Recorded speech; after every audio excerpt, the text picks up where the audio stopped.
Today we're going to talk about entering a new customer into Temps Plus. The first step is getting into Temps Plus and bringing up the customer screen. To get there, you go to Maintain, down to Customers, and it should bring up a blank customer screen. Before we get started, I am using a split screen to show you where I got all the information to enter this new customer. I've already entered the data for this new customer, and I'll bring it up and show you some specifics. This one. The first thing you need to notice is that the customer number is a 6-character code, if you will, that is unique to this company, and all of the job orders and invoices, etc., will be filed under this master 6-character code, and that's for database purposes more than anything else. The terms code is set to default to net 30 terms in our system. If you have a client or customer that wants something outside of our normal net 30 terms, that needs to be approved by the corporate office. The next line you'll see is the name of the company, which I've taken from the prospective customer tracking form, and the street address, and then the city line. Please note that the city line should also have the state and the zip code. This little button out here to the side, is a shortcut to Google Maps. If you have an address listed correctly here and click this hyperlink, it will take you to Google Maps and bring up the location. Under Contact on the customer screen, without fail, every time, you need to enter exactly as I have here, ATTN:/A/P. That stands for Attention Accounts Payable, and this will come into play later in the video. Phone number. We want to list the main phone number for the company, not an individual's cell phone. However, if the company uses a cell phone as their primary phone number, go ahead and enter that there. Salesperson, this is really not important to us. Typically, this field would get filled in with whoever is listed as the user who's ever signed into Temps Plus and entering the information. Not a big deal. It's not something we track. Date last active. This date changes every time we add someone to a job order, dispatch them, and then pay them and invoice them. So you can take a look if you want to go back through last year's date last active customers. You can see who was busy during certain periods of the year, and that's just for quick reference there. Sales tax ID, Idaho and Utah, neither one have a sales tax applicable to staffing, so you don't need to enter anything into this box. Some of the offices may or may not have the accounts payable point of contact as the second line here. If you don't, that's okay, just leave it blank. This one does, so we listed Amy as our accounts payable point of contact, which I gathered from the prospective customer tracking form on the right. Credit limit. This is established by conducting a trade reference and a credit check for this new customer. The branch manager should be establishing that credit limit based on the information they put together during our research. Side note, we want to try and keep most of the smaller companies in the small claims court realm. Nothing over $5,000 for small companies, just in case the relationship goes south and we have to take that route to collect our the money from our invoices. Fax number, this should come from your prospective customer tracking form right over here. Email, this is important. This email address will populate fields in the job orders that we create in the next few steps. And what you need to determine from your customer is number one, do they want their invoices emailed? And number two, who they want those to go to. And that's the address you need to enter here. You can also use this this button to open up a new email to the address listed in this box. Simply click it and it should open it up through your Outlook program. Default locality, there's nothing we need to do with this. This is an unused option. E-time card style, again, we don't use emailed timesheets. We don't import them. It's a feature that we don't use in Temps Plus. Website, if the company you are going to service has a website, go ahead and enter it there. This is a hyperlink to that website. This will open up a web page to whatever web address you have listed here. These boxes on the right, I'll quickly go over these. All of these will default to exactly what we want in there, and you don't need to make any adjustments. This one's asking if we want statements to be printed. Yes, we do. Which invoice format do we want? We want invoice format A, and I'll get more in detail about the invoice formats later. Discount type, this should be blank. Again, this is something that we rarely use, and I can get into this later as well. Taxable, this should always default to yes. Customer type O, and default overtime bill factor is 50% over the base, which is essentially time and a half because we are paying time and a half for overtime. All the buttons on the side here, let's take a look at these. If I wanted to bring up a new customer, I would simply click New or F2. The contacts, I preloaded one contact just to show what all these fields are intended for. As you can see, you can put just about anything you want. Try and keep it as honest as possible, which clearly I've done here. If you need to add more contacts, you certainly can. You just have to hit New. Notes. This is important. These notes should be unique to the customer and not unique to the job order. And I'll get more into that once we start opening job orders. Most of the information that I gathered from the prospective customer tracking form is found here in an abbreviated format. And anything that is need to know type information should be listed here.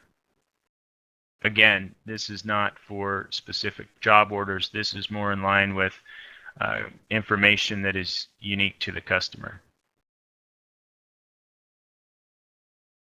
The customer info, this is an unused portion by us of Temps Plus, along with the skills profile.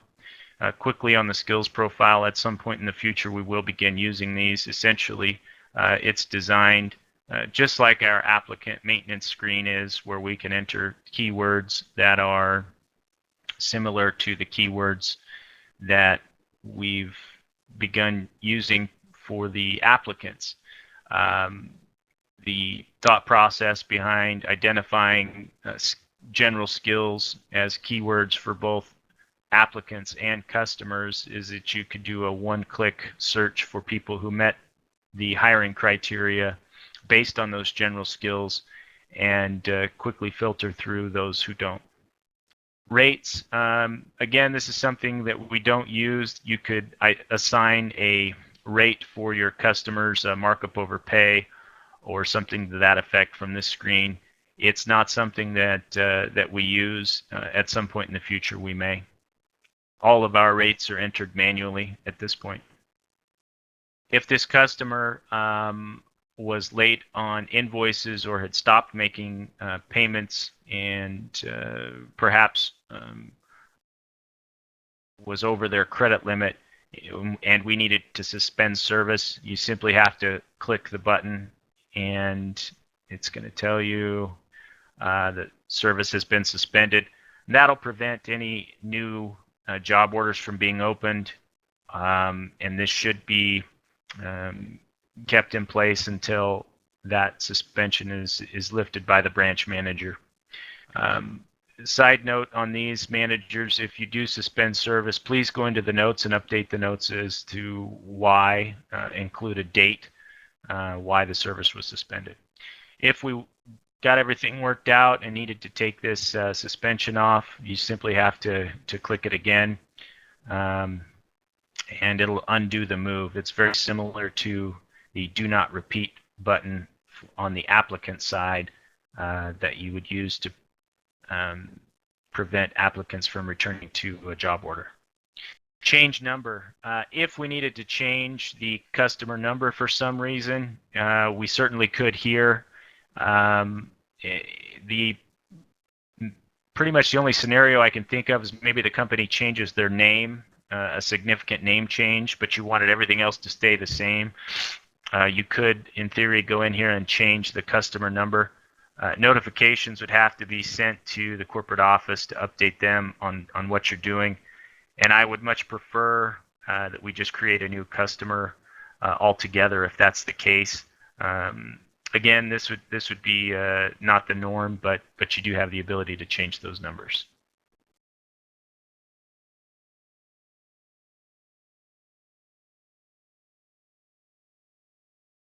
Okay, moving right along here, we've entered a new customer and we've received our first job order. Again, I've created a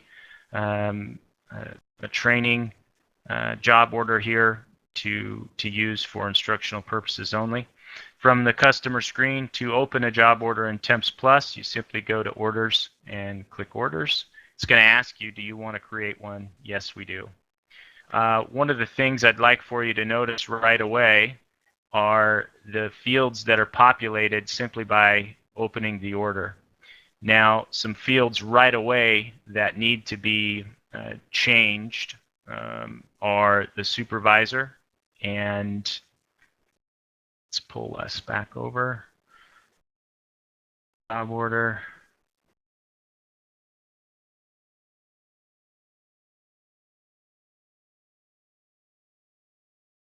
So from our job order, we can see that the person we're reporting to, his name is Dustin.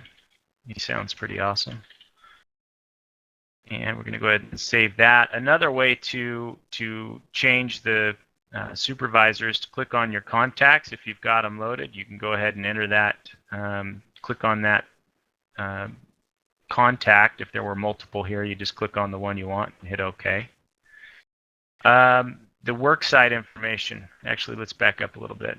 Notice that the customer number from the customer screen that we entered earlier, now all of these job orders that we open will fall under this customer number. Description. We'll use this line as a job order identifier. If the job orders for this customer, if there are multiple, and we need to separate them by departments, job description, graveyard shift, day shift, night shift type scenarios, we use the top line to identify those. So for this one, what I'm going to do, because there's limited space allowed for printing on this top line when it comes to our work tickets, I'm just going to change this to Curtin Enterprises labor. The work site, we can take a look over here at our job order, and that should have been indicated right here at office address. And we know from our customer screen that the office address is 914 North Curtis Road. The city line, again, this came from the customer screen, so this should be accurate. If we wanted to see this on a map or print a map for our employee to get to the job site, you simply click the M. It'll take you to Google Maps. This phone number comes from the main line for the company, and a couple scenarios that often occur where you would want to change or edit this phone number. If the corporate office, which is in another state, if this was an out-of-state number on your customer screen, if, let's say, for instance, the corporate office is in Wyoming, and we listed that Wyoming address here, this phone number prints on your work tickets. And if your temp employee gets out on a job site and starts looking for a phone number to call, there's a chance that he could potentially call a corporate office in Wyoming or Wisconsin or something, and they wouldn't know what the guy's talking about. So to avoid any confusion, use in-state or local numbers here, and try and avoid those circumstances where your temp could possibly be calling a corporate office. Let's move over to the next space that needs to be filled. We need the start time, and that should be listed here on the job order. So that's going to be 8 a.m. We don't enter an end time, and we don't enter a time from here. For starters, the time from here, the adjustment will be made when the job order is filled. So when we're calling our available temporary employees, we're going to adjust and have them come into the office. So to avoid any confusion, let's avoid putting any times here. End times. The reason that this doesn't print on our tickets is pretty simple. If your customer tells you they're projecting an 8 to 5 workday, and we printed this end time on our work tickets, and your customer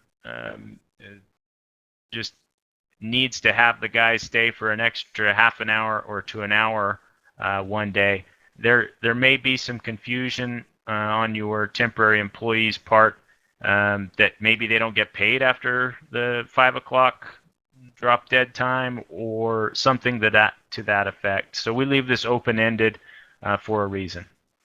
Salesperson, again, this isn't important to us. Memo: if there was something in the notes section that needed to be seen before dispatch, we could write see notes before dispatch, and that would be an indicator for whoever is dispatching people for this customer to go into the notes section and review what's written in there. Maybe it's a unique piece of personal protective equipment, or maybe they need 2 time cards or something special. Let's drop down quickly to the invoicing tab. The billing name comes from the customer screen, the title up here, and you can see where the attention accounts payable comes from the contact. That's important. That gets you through the mail handling and gets you right to the person you need to get your invoices to. This address prints on the invoices, and this is important to make sure that it's accurate. Now, if we go back to our prospective customer tracking form, we can see that the billing address is different than the physical address. It's at this point where we would update that to reflect the actual billing address, because this is what's going to print on your invoice, and this is the one that's important. Just quick change.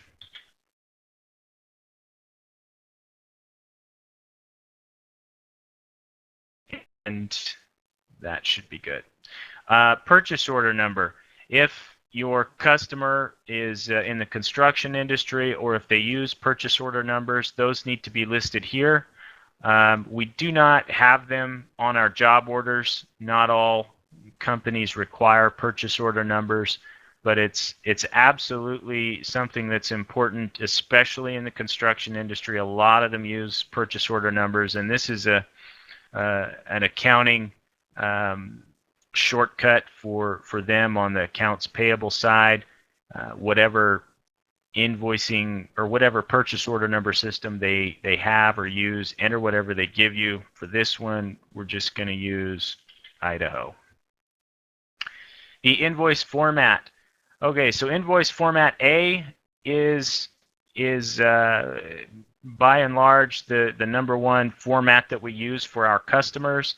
Some of our customers want a different invoice for each job order.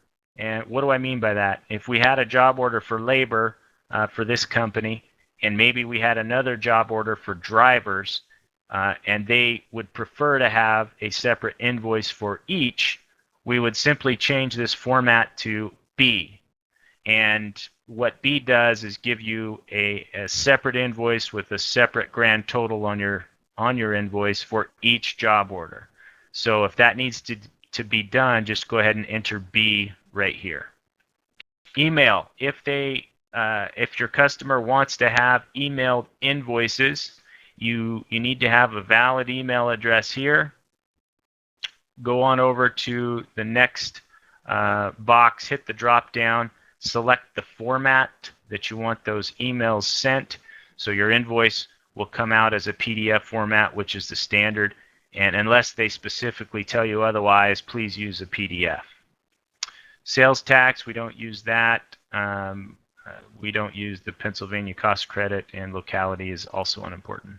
Date ordered. This date will change when you open the job order. There's no need to change it. If we were using Temps Plus exclusively for job orders and we did not have a paper job order system in place, you could potentially use this to identify the date that the job order was placed, when it starts, when it's scheduled to end. We don't use it for that function, so just leave this the way it defaults when you open the job order. Job start date. This is the day that work begins. If this job starts on Friday, October 24th, we would need to make that adjustment before we printed our work ticket. We go ahead and make the change there, and again, we leave this open-ended job date.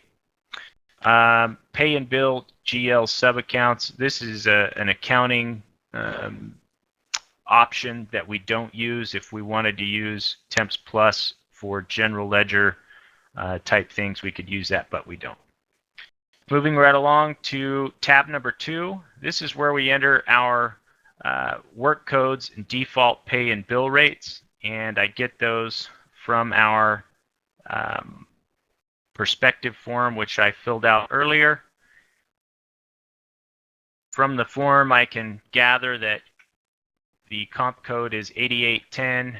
The pay rate is going to be $15 per hour, and the bill rate is going to be $22.50. Once we've entered those numbers in, we simply need to go in and save that information.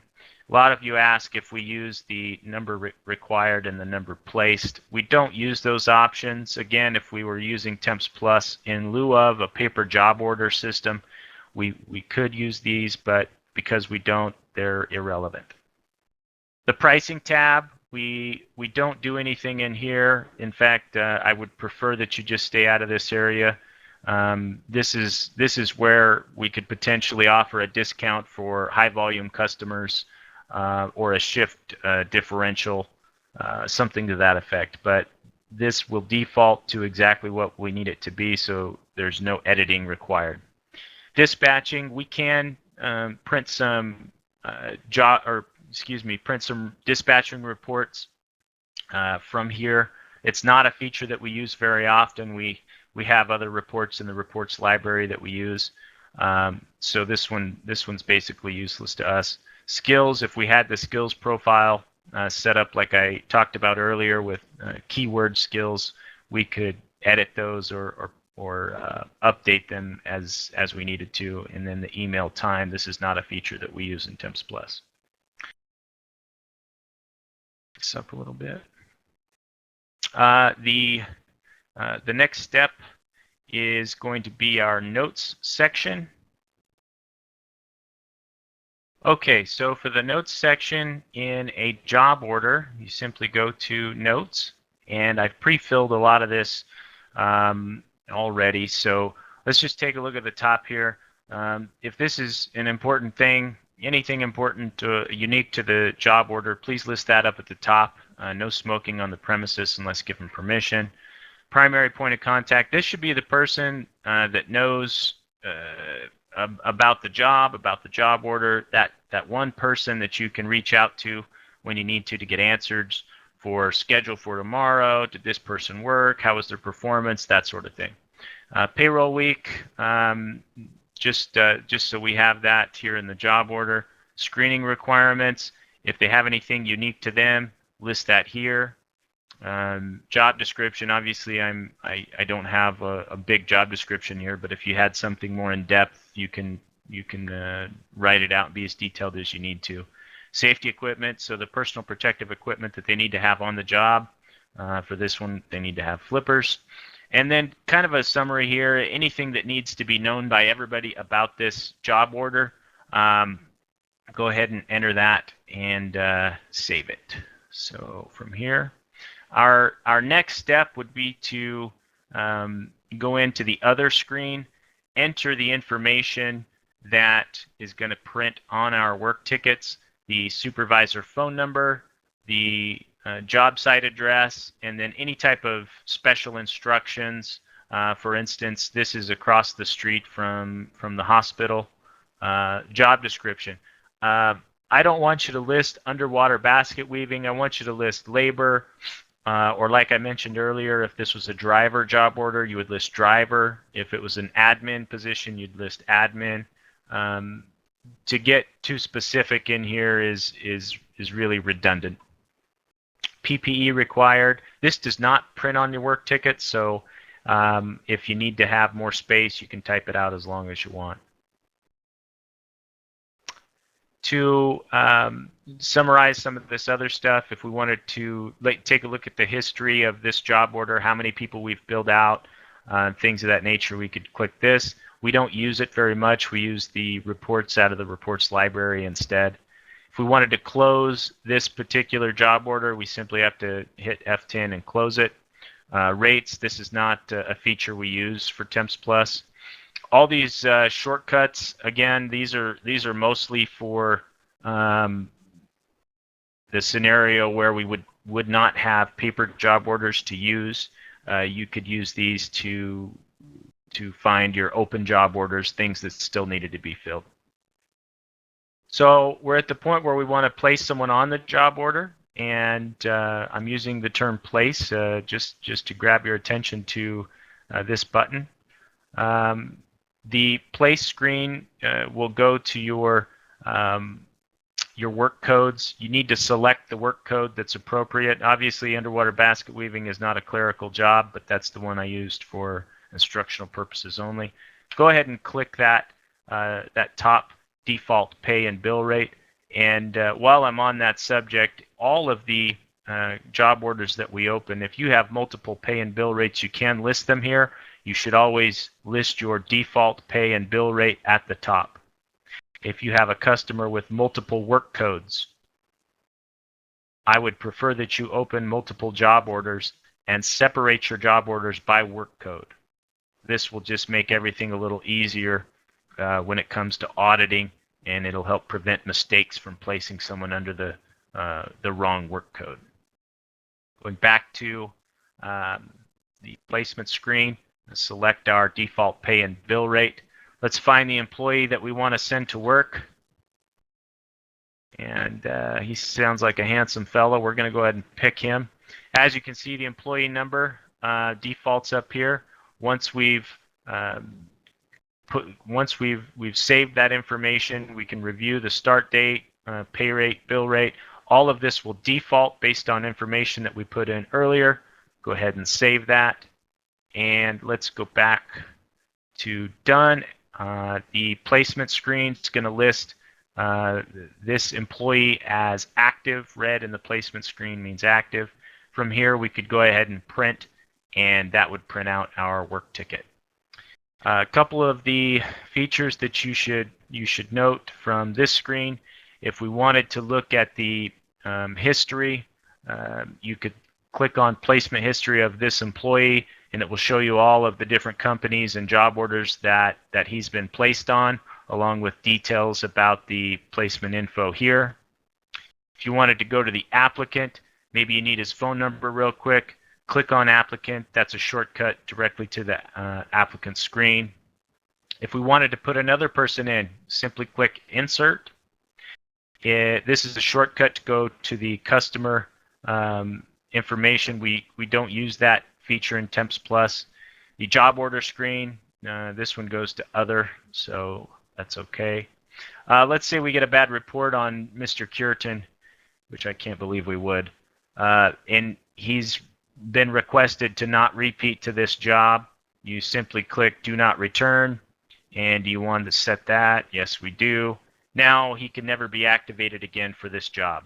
To turn that off, maybe they had a change of heart, simply click do not return again, and in order to activate him on the placement, double click yes, and then you can go ahead and print your ticket. I believe that should cover just about everything we need to know on entering a customer and opening a job order. If we wanted to open a job order for drivers and we wanted to use most of the information as it's listed here, the quickest, easiest way to do that is to click clone.